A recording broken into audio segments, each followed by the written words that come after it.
Hey, Henrik here for Souls in Motion, and this is really just my venue for exploration of the spirit world, spirituality. And these are admittedly loaded terms, and there are also things that could be defined in other ways depending on what you believe. Like a more scientifically inclined person might might not believe that there is such a thing as spirituality at all. And so anything that is spiritual, they might look at as coming from our consciousness, from out of our brain. It's a physically based phenomenon. And they usually think that we're just looking for explanations to make us feel more comfortable about, for example, death.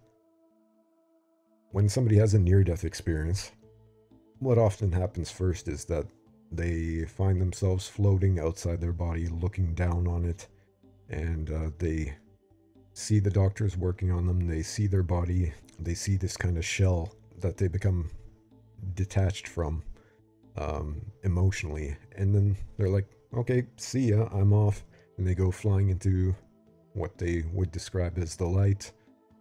They hear a sound very often, a whooshing or rushing or some kind of tone, and then they hear heavenly music, and they see the beings of light and love in heaven. And so some people would explain that as being the body or the brain's way of coping with death. And in my opinion, there's not much logic to that. I don't think there's any evolutionary reason why we would have such a thing happen to us. I mean, if we're gonna die, we're gonna die. It just seems like a waste of computing power, if you will, to make up this kind of fantasy that we're going to someplace good. So I don't think that's all there is to it, really. I think that there's something else going on here. I think there could be a scientific explanation for what's happening, or a scientific way of describing it at any rate. But I think both the spiritual view and the scientific explanations can coexist. They can both be different aspects of the same thing. And there's something specific that I'm going to talk about in this video, which is the electromagnetic spectrum, because that is something that actually exists all around us that we can't always observe very easily, yet it is observably part of our reality because we have all kinds of devices nowadays. Our technology, we have devices that can transmit things, receive things, and if it weren't for those objects, we would never know that all this information is going back and forth in the air around us all the time. And I think something similar is happening with our brains and our bodies, and there is some kind of mechanism inside us that is capable of receiving and transmitting, and this is really, that is the spirit portion of our being. That's my opinion on it, and I'm going to talk about these common elements of light and sound that are in all these different kind of experiences. There are many different things that can happen to us throughout our lives that involuntarily or voluntarily whisk us away from what we define as reality, our everyday experience. That's what we call reality. And it's interesting that in these experiences, there are usually very specific things that we see and hear. And we have to wonder about where that would come from exactly. What could be happening that consistently creates this light that we see? Is that really just in our brain? And this tone or this buzzing? So I'm going to give you some examples here from the Near Death Experience Research Foundation. People submit their accounts to this website, and so I did a search here for the term sound, and here are the first matches that come up. Frank H. says, in everyday vision, things are distinct, both sound and vision, with a mixture of colors, textures, and activities. During my experience, the light was pure yet soft. That's something they often say, that there's this kind of pure white light that is soft. It doesn't hurt their eyes to look at it. Things were sharp yet out of focus somewhat when looking at the group of people. I could make out bodies or figures, yet not really in well-defined focus. The next one says, I lay down and soon was flooded by the most intensely bright white light, filled with the most awesome power and love in the universe. So that's another thing people often say, that the light itself contains love. In the light, I heard the thunderous, fluttering winds and the most beautiful sounds. So people hear what they would describe as a kind of amazing music that they've never heard before, or they hear a fluttering, they hear a kind of buzzing, a tone. There's always some element of sound there, almost always. The next one says, I experienced a sense of speed like being on a toboggan, a whooshing sound, and fell rapidly through a tunnel of blue satin light. So it varies. I mean, sometimes, for whatever reason, some people don't experience the light, or they don't experience a sound, but they are so incredibly common. And I really wonder what the reason would be for this. And what's interesting is that happens in alien abduction stories as well. And that's not something that we would typically look at as being a spiritual phenomenon. But what I think is happening is very often things happen to us and we don't have a point of reference for what's going on. So we draw upon our existing life experience to make sense of it. Okay, let's say that we have a near-death experience. If it happens when we're in a hospital and the doctor tells us, you died, your heart stopped, then of course we're going to be very inclined to think that we went to heaven, we met God, we met angels, and our Christian upbringing or whatever it may be is going to inform our definition of what we went through. But sometimes the same kind of experience can happen to a person when they're in their home or outdoors somewhere. Maybe they just find their consciousness goes somewhere else and they don't remember what happened before that caused that. So in such a case, especially if a person has heard a lot of UFO abduction stories, or they want to believe that there is life on other planets, they want to believe that aliens will come and save us, then they might be inclined to define their experience in the same way. Like, oh, look, there's proof that aliens are around us, and I saw a light. It was a UFO shining its ray down on me and bringing me up into the ship, and or they gave me a message, or they were doing whatever kind of experiments on me. So there could be that way of looking at something that another person might define as a near-death experience. These are all involuntary. The same thing with out-of-body experiences. There's a related thing that happens sometimes, which is sleep paralysis. They might find themselves immobilized, and they sense some consciousness, or they see some shadowy figure near them. They don't know what it is, so they might be inclined to think that it's a demon, or an alien being, or something. So there are involuntary experiences, and then there are also voluntary experiences where we, just like there are astronauts who their goal is to explore to the furthest reaches of outer space, the furthest reaches of the material, physical realm, there are also psychonauts whose goal is to explore to the furthest reaches of consciousness. And so they take these, I'm going to open this page here. This site is called arrowid.org. It's the Experience Archive, and so it lists every single substance that you could pretty much imagine that people have ever ingested to see what they feel or what happens to their consciousness. And they often talk about very similar things happening to them. like with ayahuasca or DMT. Those are kind of synonymous analogs. Or with LSD or psilocybin mushrooms. They very often talk about the sound aspect. They often hear this tone. I'm going to bring up this other video here, which is Terence McKenna. It's this documentary that was based, I think, on his book and on many of his speeches. It's called Terence McKenna's True Hallucinations.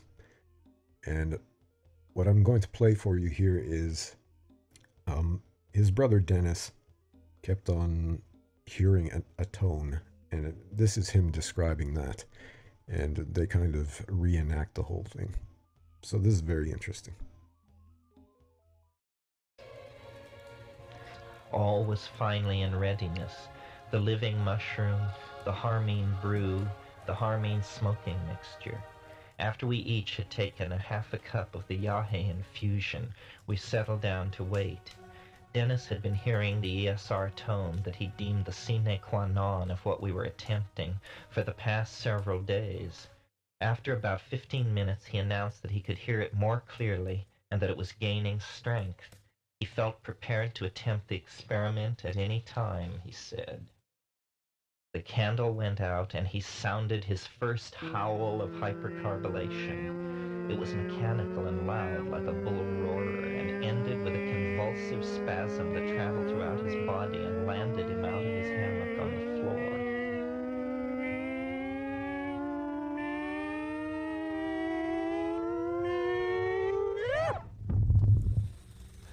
We relit the candle only long enough to determine that everyone wanted to continue. Again, a long, whirring yodel, strange and unexpectedly mechanical each time it was sounded. This time they show the light too.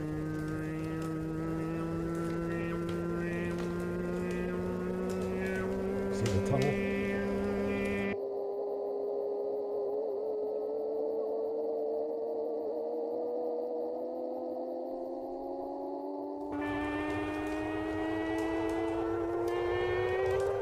I suggest.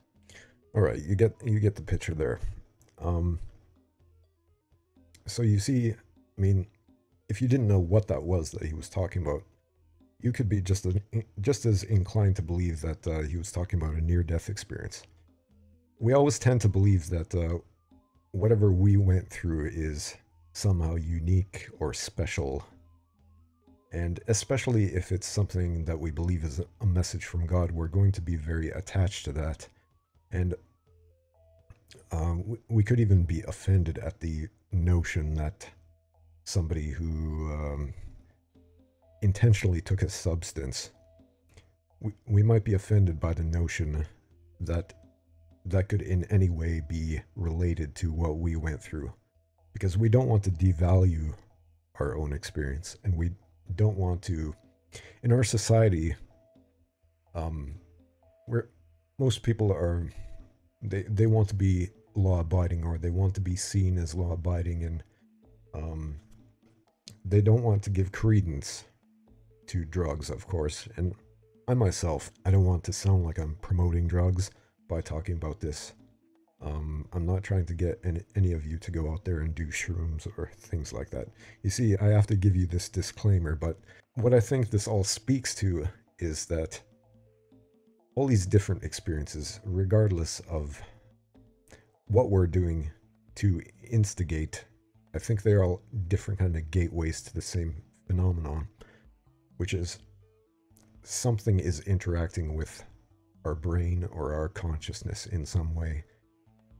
And with UFO abductions, they like to think that it's something purely physical that's happening. They think that aliens are out there on other planets. They're flying to us in spaceships, and indeed, you know, there seems to have been lots of documentation through video or eyewitness accounts or whatnot that this is the case. But nobody has ever actually come out and definitively proven that UFOs are with us. Like, even all these stories about the year 1947, there being a crashed UFO, alien being corpses and all this kind of thing.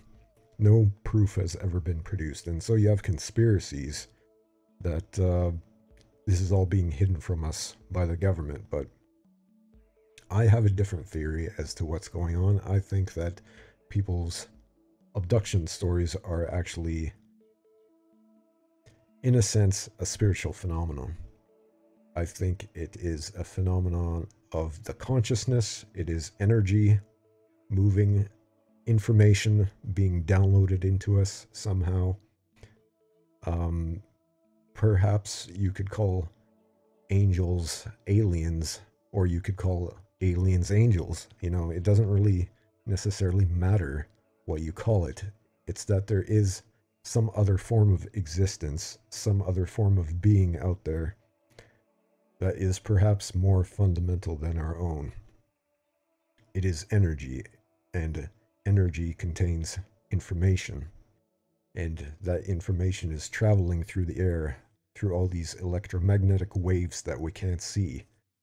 Rick Strassman, in his book DMT, The Spirit Molecule, noted that when he was doing studies on people, he would administer DMT to them, and they would see these crazy worlds filled with all kinds of colors and fractals and beings which spoke to them and all kinds of things. He noted that they sounded very similar to a UFO abduction story and to a near-death experience, and I would tend to agree with him on that observation. I think the reason why near-death experiences happen is because part of us does live on, and it is preparing to be uploaded into this kind of, if you want to use a technological analogy, you have the internet terminology of the cloud of information.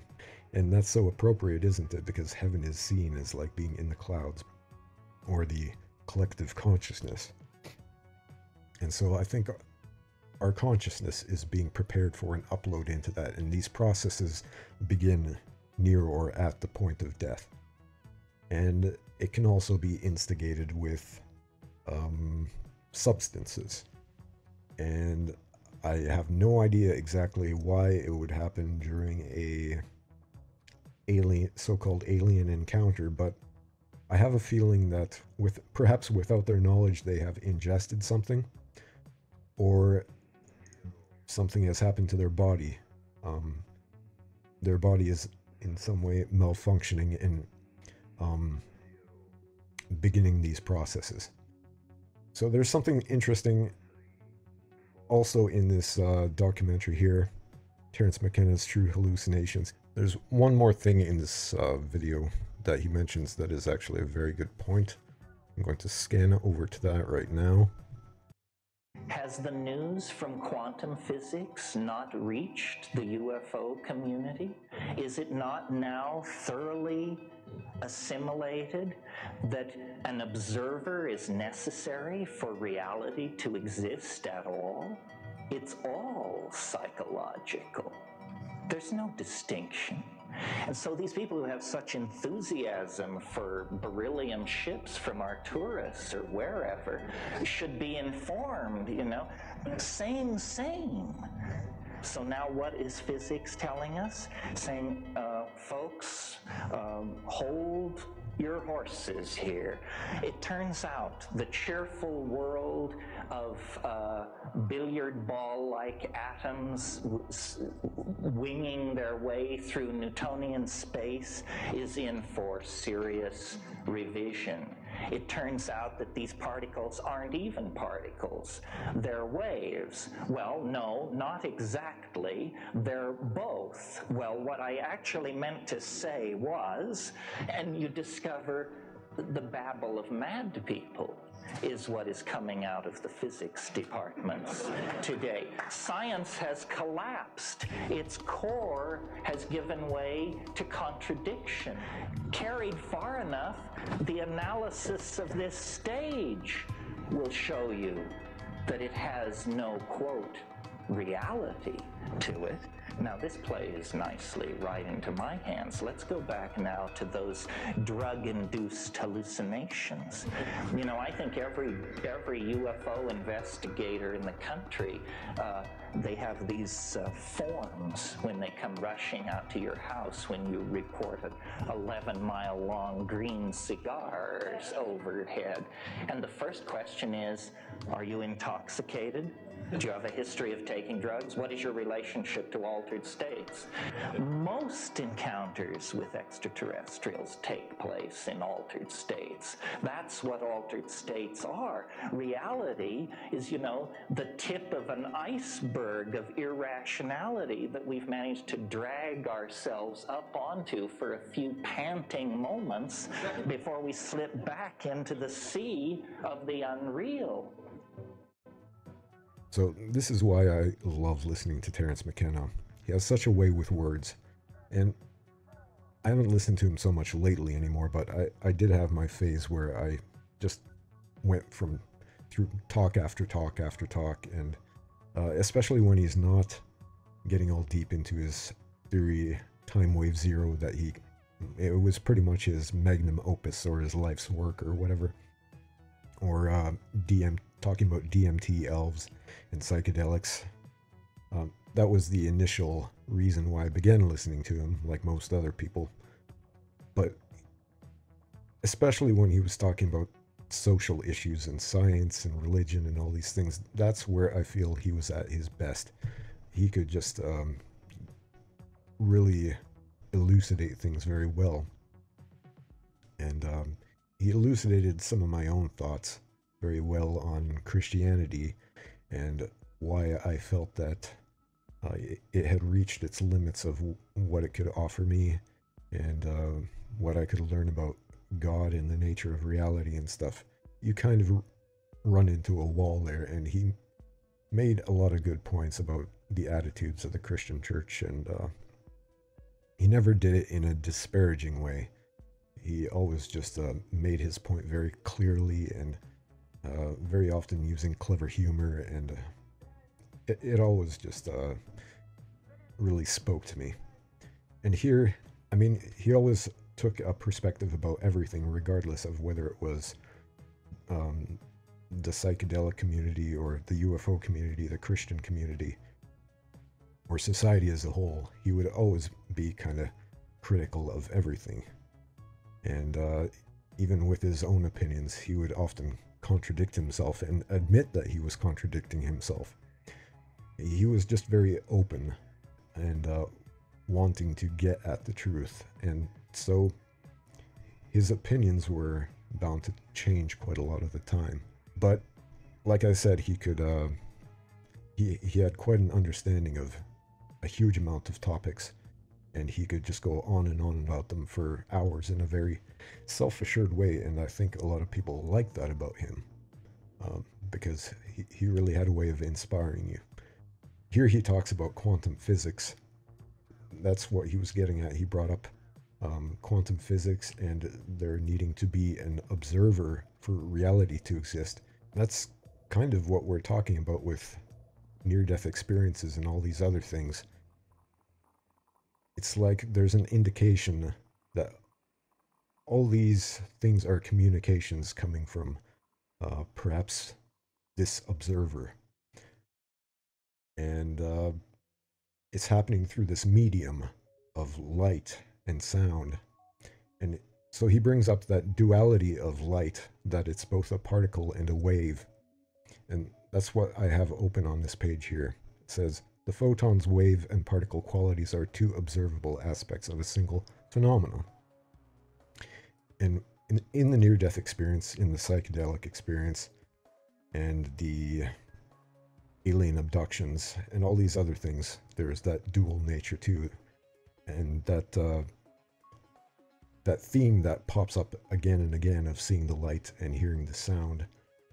And we as experiencers, we often try to figure out what it is we're seeing. Is that a being, or what's that sound? Is it like this wonderful music? Or our memories of what happened are sometimes a little vague.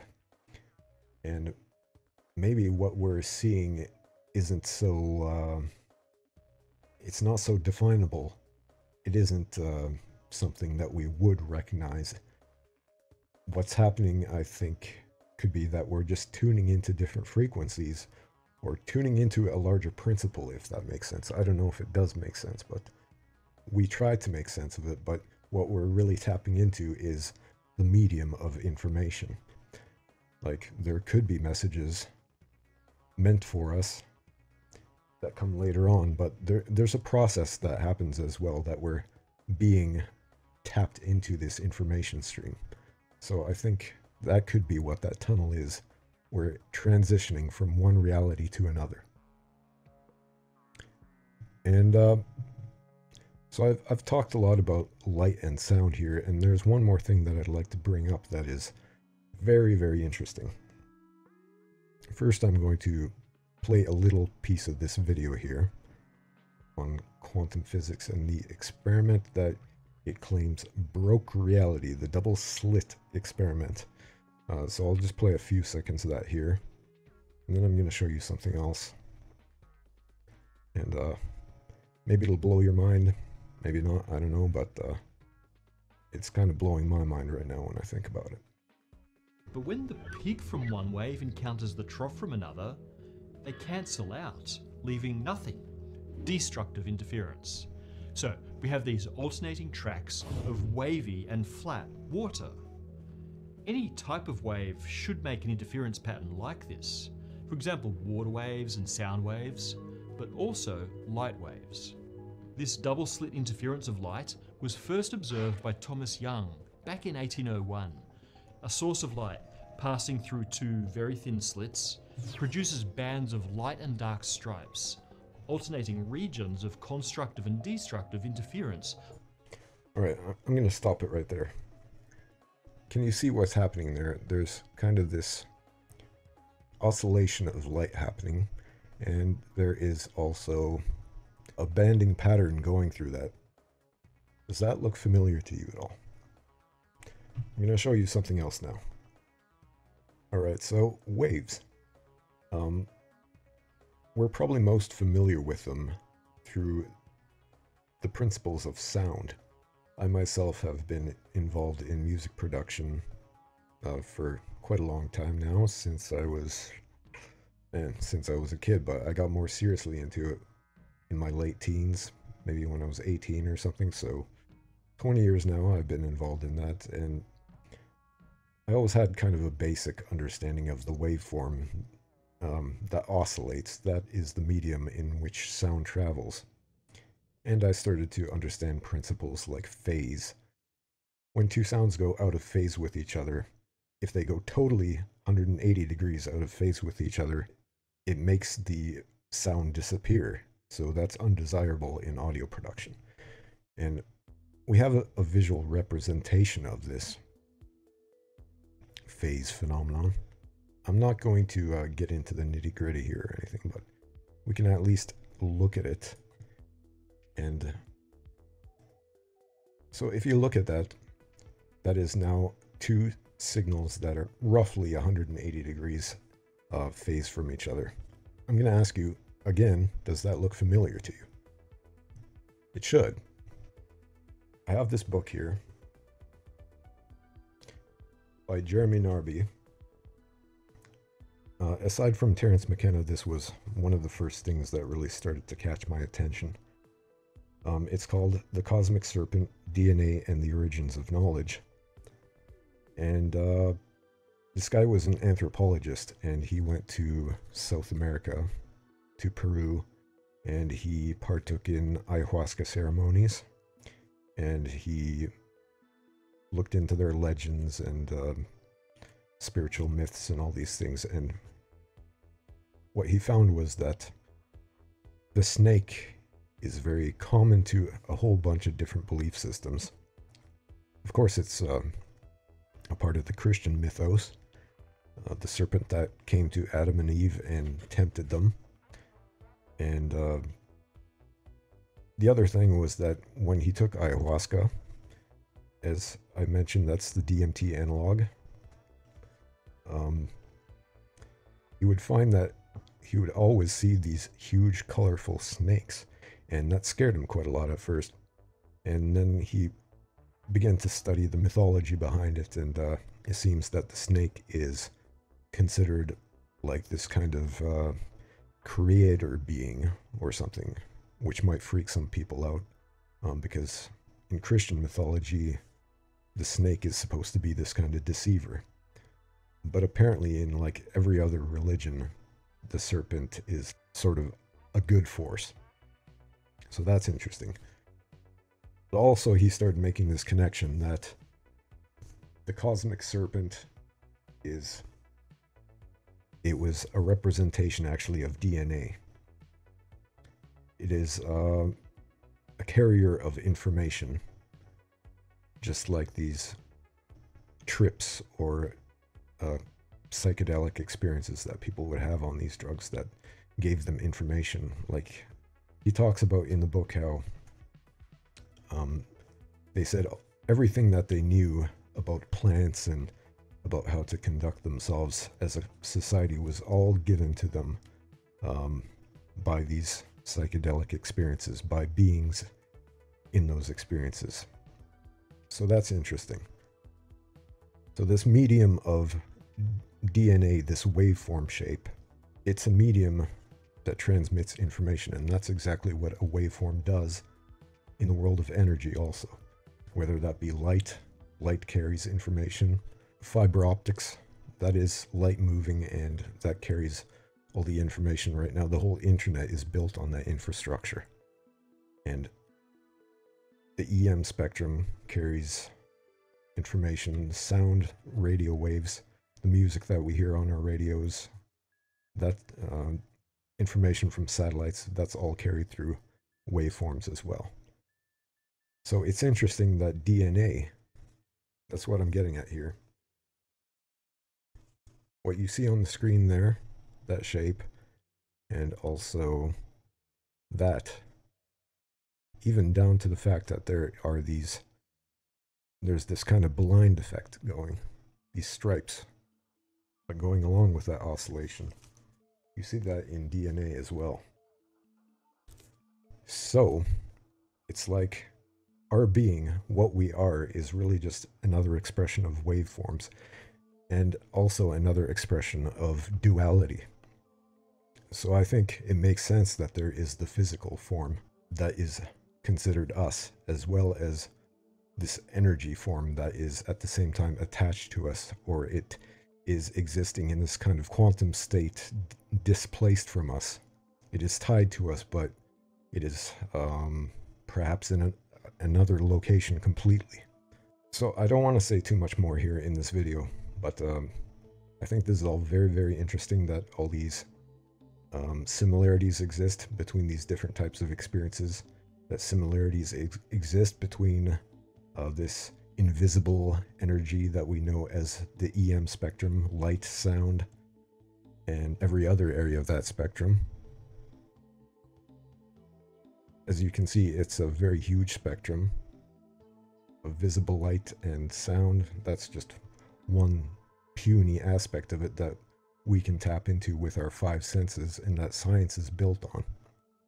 But there's so much more that we have yet to understand, and we are just beginning to understand.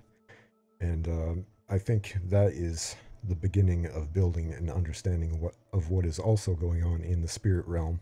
That's our current understanding, that it's spiritual, but I think eventually it's possible that it could all be understood as science and part of our view of reality. So that's about all I have to say here, really. And if I have a message in all this, it would be that we should take other types of experiences seriously. And if we really want to understand, for example, as NDE experiencers, what is going on, then we should look into other types of experiences as well, which are outside of perhaps our comfort zone. They might not all talk about God and Jesus, but they might still offer part of the truth. And the same goes with religion, really. my whole thing was that I wanted to start looking at other world religions, other philosophies, and through that, hopefully build an understanding of what was happening. And I think I'm getting to that point where I am building a better understanding of what's going on, and also my own abilities and all these things that are happening to me. Because I've had like an NDE, a near-death experience. I've had a pre-birth memory. I've all kinds of other things like dreams. I think those are also just kind of tapping into a different wavelength, if you will. And meditation, that's about changing the frequency of our brain waves, because you have alpha, beta, delta, gamma. When monks meditate, they are going into a higher frequency state. So I always used to kind of be suspicious of this term, higher consciousness. It sounded kind of iffy. But the more I understand about the scientific aspect of these things, the more that makes sense too. And so it's really just, it's totally worthwhile looking into different things that you don't necessarily believe in. There's always this concern, like in the Christian church, of being deceived, but I think the more you know, the better you feel, the less fear that you have in your life, and it's just good overall, really. So I'm going to end this right here, and I hope that you have found this useful, and I hope you've perhaps gained a new way of looking at your own experiences, and that you haven't found it too boring. I don't do this kind of thing very often. I'm hoping to do more videos like this where I talk, just kind of free form. Usually I have to have a script, and but I really just want to get better at sort of free form, like I said, video blogging and that kind of thing. And I'd like to have discussions with other people as well, because I think that'll be far more interesting. And even though writing is my strong suit, I think if I really want to get more seriously into this field of study, then I need to stretch myself, and that's what I want to do as a human being. I want to stretch myself in many different areas. So thanks for bearing with me here, and like I said, I hope you found this interesting, and I think there's still a lot more to say about this. There's lots of stuff actually I haven't been able to cover here, and my understanding of all of this is really just in its infancy. So maybe I'll do another video here in the near future. Thanks a lot.